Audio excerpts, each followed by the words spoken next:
नमस्कार दोस्तों, स्वागत करता हूँ आपके इस यूट्यूब चैनल पर जिसका नाम है अनमोल कहानियाँ। दोस्तों, आज मैं जो कहानी आपको सुनाने जा रहा हूँ वो महाभारत काल की है।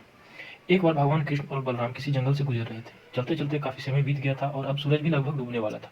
अंधेरे में आगे बढ़ना संभव नहीं था, इसलिए भगवान कृष्ण बोले, बलराम, हम ऐसा करते हैं कि अब सुबह होने तक यहीं ठहर जाते हैं, भोर होते ही आगे बढ़ चलेंगे।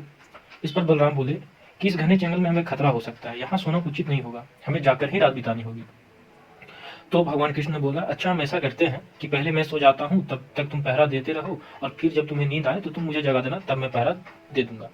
बलराम तैयार हो गए। कुछ ही पलों में भगवान कृष्ण गहरी नींद में चले गए और तभी बलराम को एक भयानक आकृति उनकी ओर आती दिखी। वो कोई राक्षस था। राक्षस उन्हें देखते ही जोर से चीखा। बलराम बुरी तरह डर गए। इस घटना का विचित्र असर हुआ। भय के कारण बलराम का आकार कुछ छोटा हो गया और राक्षस और विशाल हो गया।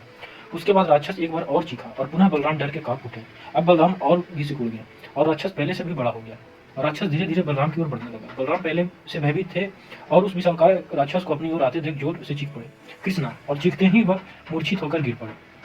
बलराम की आवाज सुनकर कृष्ण उठे। बलराम को वहां देख उन्होंने सोचा कि पहरा देते देते बलराम थक गए हैं और सोने से पहले उन्हें आवाज दे दी। अब कृष्ण पहरा देने लगे। कुछ देर बाद वही राक्षस उनके सामने आया और जोर से चीखा। कृष्ण जरा भी नहीं घबराए और बोले, बताओ तुम इस तरह क्यों चीख रहे हो, क्या चाहिए तुम्हें। इस बार कुछ विचित्र घटा। कृष्ण के साहस के कारण उनका आकार कुछ बढ़ गया और राक्षस का आकार कुछ घट गया। राक्षस को पहली बार कोई ऐसा व्यक्ति मिला था जो उनसे नहीं डरा था। घबराहट में वह पुनः कृष्ण पर जोर से चीखा। इस बार भी कृष्ण नहीं डरे और उनका आकार और भी बड़ा हो गया, जबकि राक्षस पहले से भी छोटा हो गया।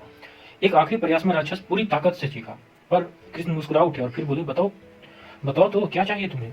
फिर क्या था, राक्षस सिकुड़ कर बिल्कुल छोटा हो गया और कृष्ण ने उसे अपने हथेली में लेकर अपने धोती में बांध दिया और फिर कमर में खोस कर रख लिया।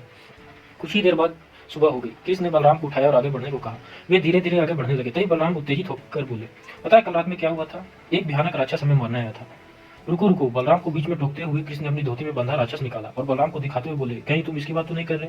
हाँ, ये तो वही है, पर कल जब मैं इसे देखा था तो ये बहुत बड़ा था, इतना छोटा कैसे हो गया। बलराम आश्चर्यचकित होते हुए बोले।